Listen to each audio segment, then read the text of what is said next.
Hello, people. Welcome to another edition of A Dose of Drew. It has been a while since an upload, and tonight we have, on Friday Night Knives, the We Knives Guthrie.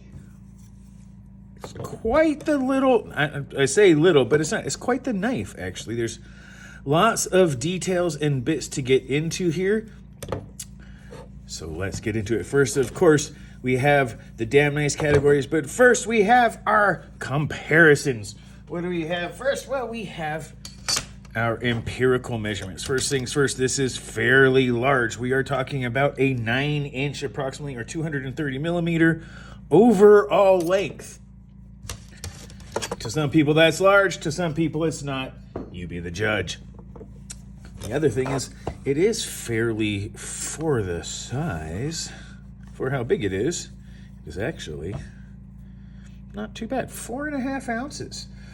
What, you say, how can that be not bad? Well, it's a half ounce less than something like the Cold Steel Ultimate Hunter here, which isn't a heavy knife and is slightly smaller. So it's actually still doing pretty good for its size, which, take it how you want to.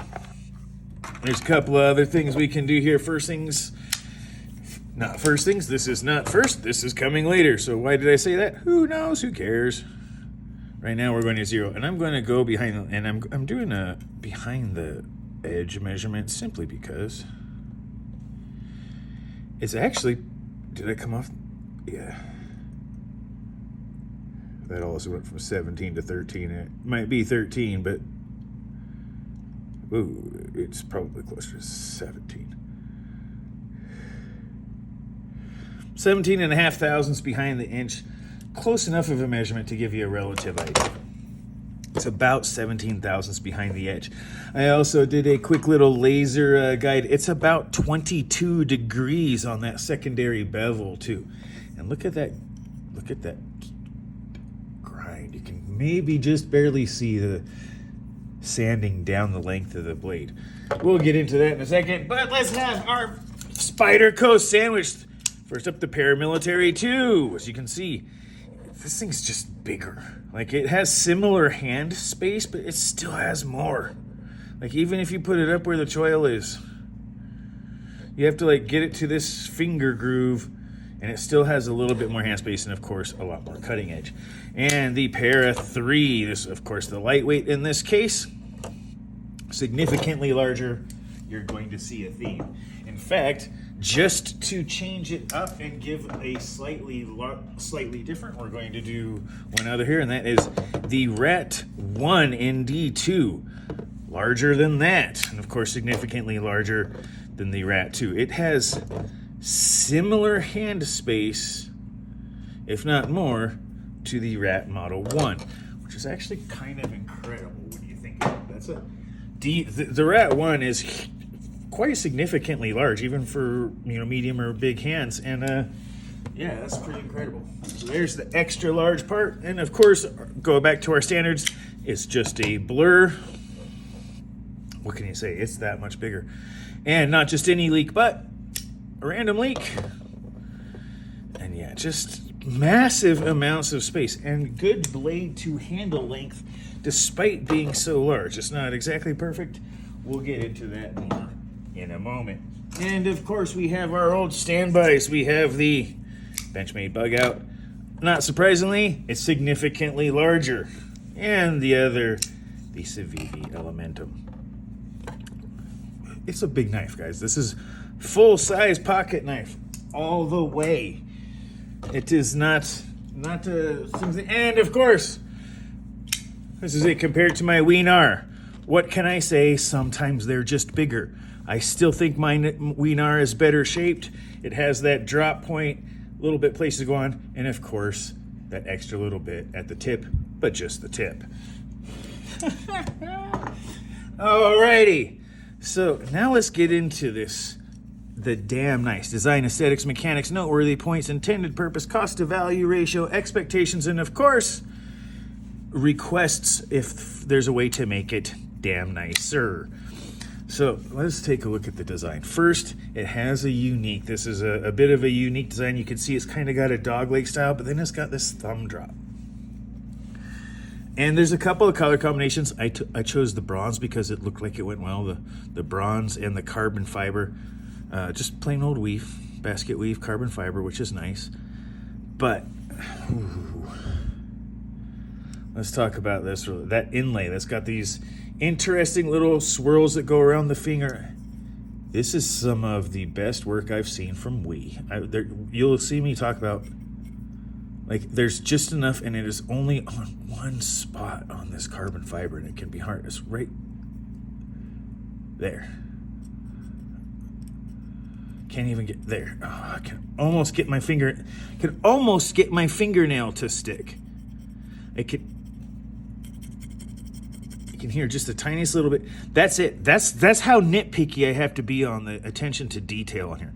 You can almost hear my fingernail catching right there. It's really incredible. They did a fantastic job on this example of getting those inlays in incredibly. And the dog leg is one of my favorites. This could have been cut here and probably been okay, but there's lots of room for that blade. It's a ton of blade. Has thumb studs and the front flipper. Both work great. In the saber grip, that little notch right there is just perfect. This is wonderfully ergonomic. This is dog leg style with the indent and all that, and that little bit of thumb. Oh, that is nice. Pinch grip choked back. Right, you can get your finger up here, and this grip is nice. The chef style pinch grip where you can get the thumb studs right there. There's just enough room in that sharp, and I want to talk about this as part of the design. There's just enough room where it looks like a finger tail almost, but where they're bringing that out to the plunge grind. Let's see, there we go. You can see right out to the plunge grind. It's just past it. And in that pinch grip, the finger's out there. Mine have get my camera centered back here. Mine have just enough room to fit in there. I can get in there. I could probably go up, but this is a detailed work. Shouldn't be trying to do heavy stuff. That's what these are. A choked back one is really if you want to get that extra bit in there. And so it can still get way close to the tip on the finger over. It's pretty good. The ergonomics and the attention to detail is incredible. Hidden lanyard point, gold fittings everywhere, the bronze or brass, whatever you want to call it. This kind of gold titanium stuff. Really good. Aesthetics. This is always a subjective part, but this is basically a generic drop point with a nice swedge, a high flat grind. Really good geometry. That 20 is M390. It might be 20 CV. I forget which one it is, but it's one of those. It's really good factory edge, really even on both sides. 22 degrees per side, which is pretty thick. Gives that M390 the extra strength and toughness that it needs when it has a good heat treat.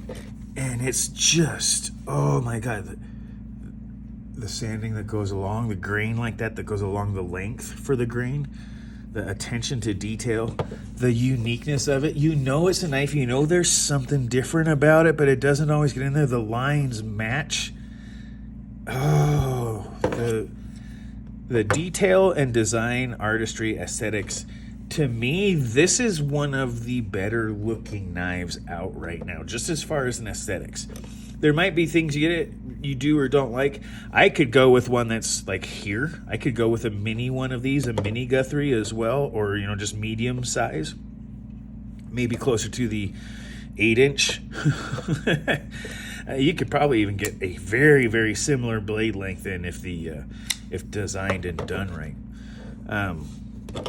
But man, it looks good. The design has tons of attention to detail. Lots of the milling and like lightning, not lightning.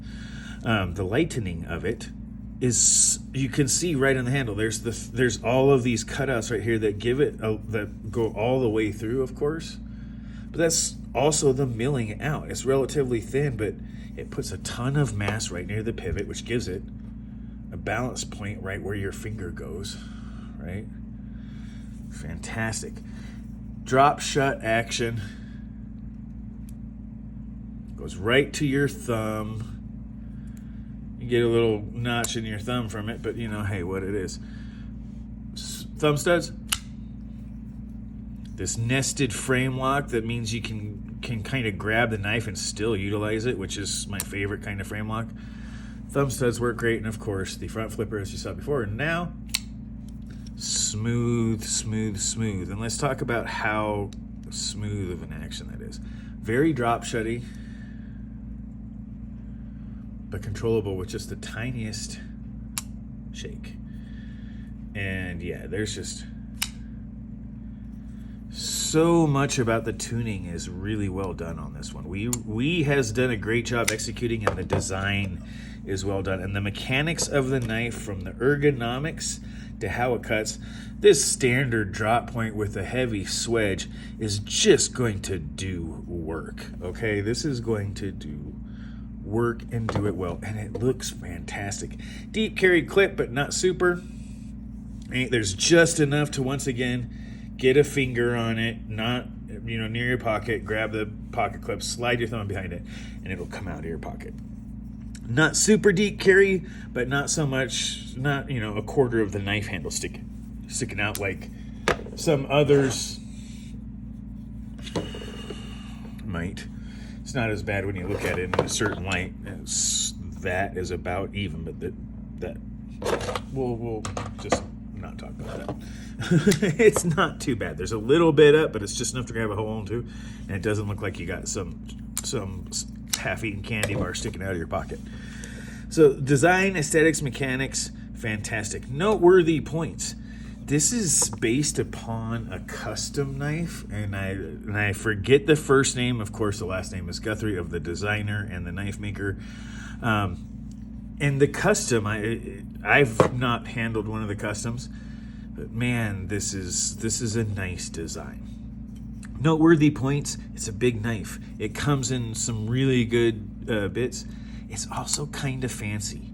It's not exactly a gentleman's knife, but it's not far. Because here's the thing, if you're someone who, the quote-unquote gentleman, or that is more classy, and you have something like this is still relatively long and slim. And while those other ones would just kind of look like a knife to people, if you pulled this out, everyone who sees it will know one thing. This is something different. There's a different design to it. They'll see there's carbon fiber. There looks like bronze or gold. There's a very, very small amount of, I mean, there's the title of the knife. There's not, like WE's on the pivot, there's nothing else on the blade. And WE is famous for making it impossible to find. I still have not, quite honestly, found the steel marking on this yet. And I might be able to while we're on it, but I have yet to find the steel marking on this blade, which is fine. It says the M390 and the, or 20 CV, again, I forget which one, but it's that kind of steel. It's classy, and at the same time extraordinarily useful.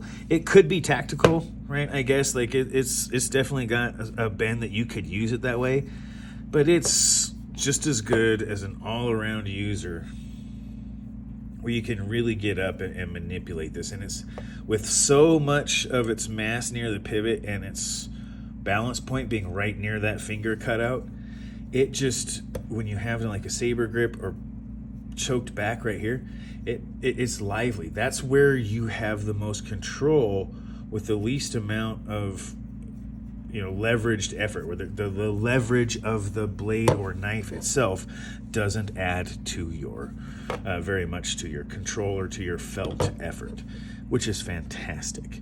And the intended purpose, I'm pretty sure on this one, is a classy EDC knife. As I just talked about the noteworthy points, it is a classy EDC knife, and it does it very well. There's this M390, great corrosion resistance, great edge retention, Toughness is a little bit low, but they really mitigate this with, it's not too thick behind the edge, but they don't get down to like a 13 thousandths.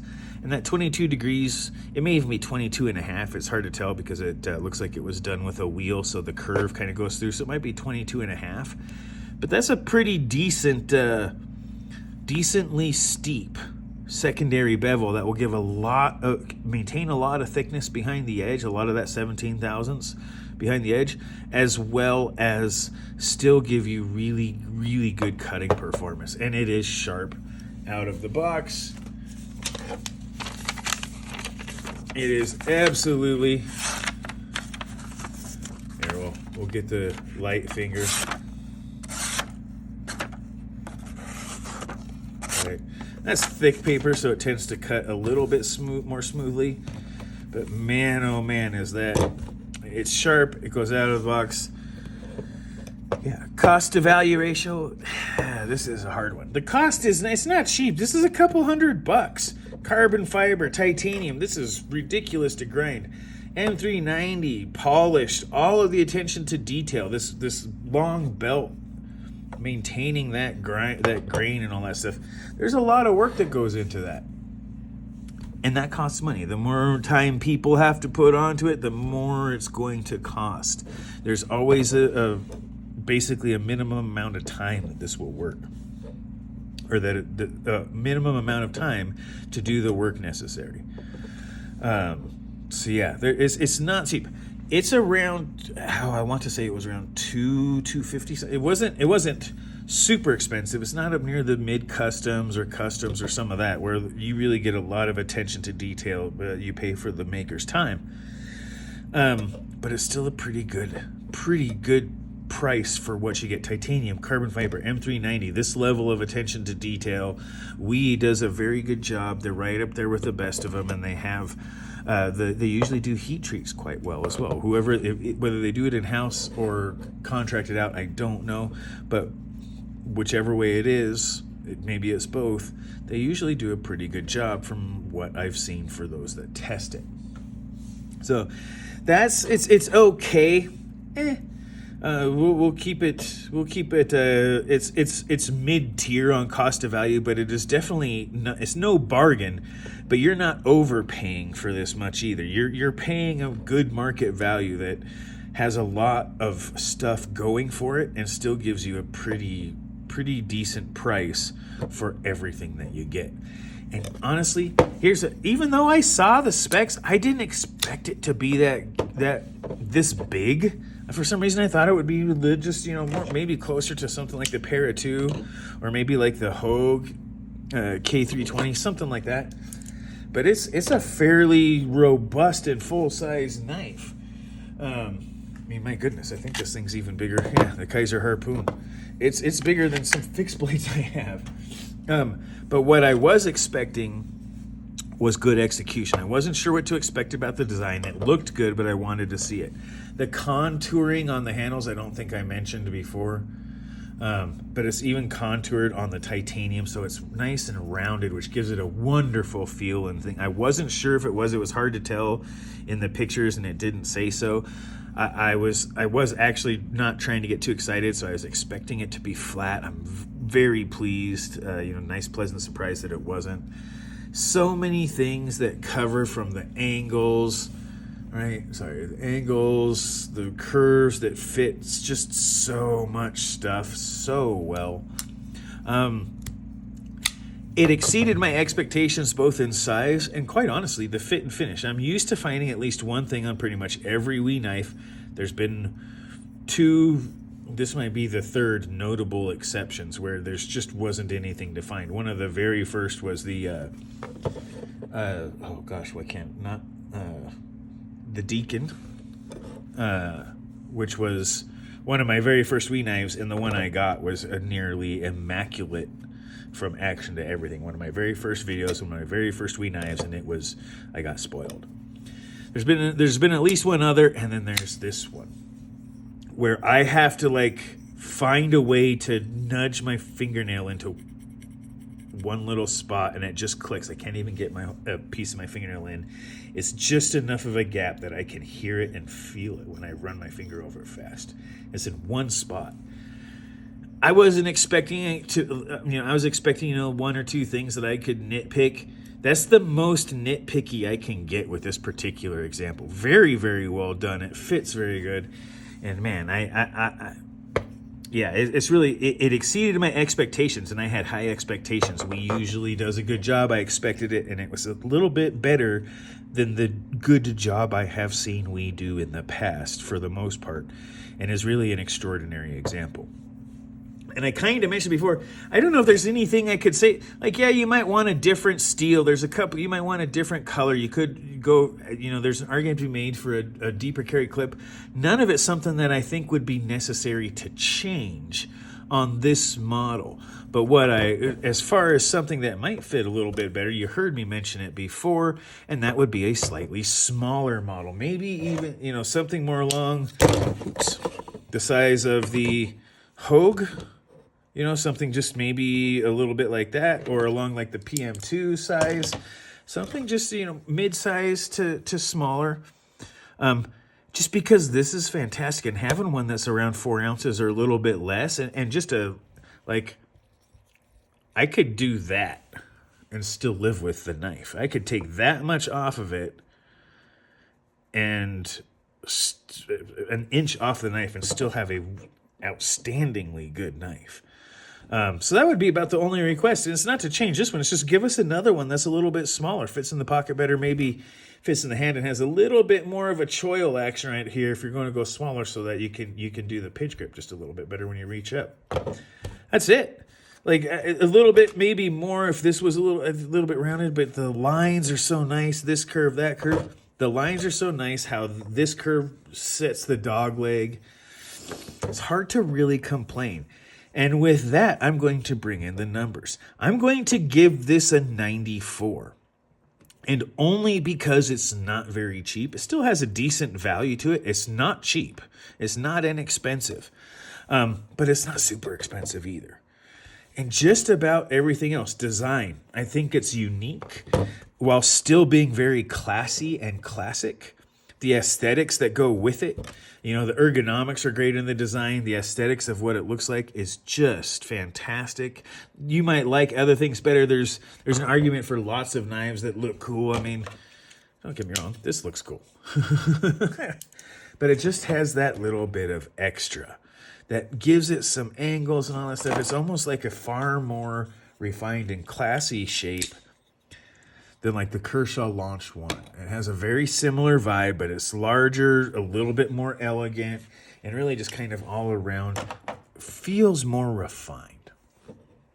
And the mechanics great, noteworthy points, intended purpose, classy, full-size EDC it delivers.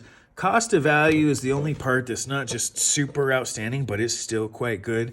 And if you're expecting a good knife that has a great design and outstanding execution, this one does it. If you don't like big knives, then you're with me. You could stand to have a slightly smaller version as well, and I bet it would sell well.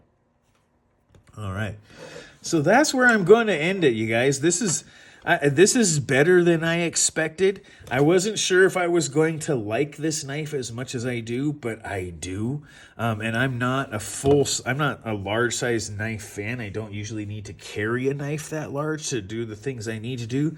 But oh my goodness, does this fit in my pocket? And I have done, you might see some markings. I've done some box cutting. I've done some strap cutting. Believe it or not, I had this knife out with me when I was doing a little bit of woodwork. The saw left a piece, and I actually used this to carve some redwood post. The last little corner off of a skill saw cut.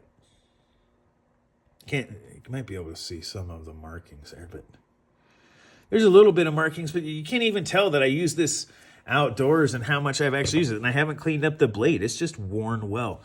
So yeah, it's really hard not to like this knife. It's not inexpensive, but it's still a very good value.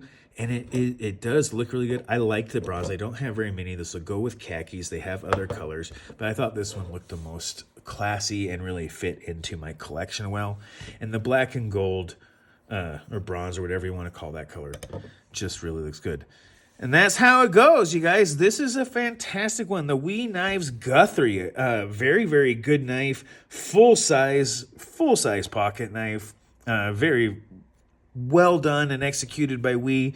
Well designed by, I want to say Jason Guthrie. I might get that wrong. But Guthrie. And man, you guys, this is just really, really a good full-size knife. It's not cheap. But if you got the money to pony up, or you saved up and you put the money down, you're not going to be disappointed. And with that, I am going to wrap it up. So go ahead, take this video, watch it twice, comment as much as you like. Remember to like and subscribe. This has been your dose of Drew. I am said Drew. You guys have a great rest of your night.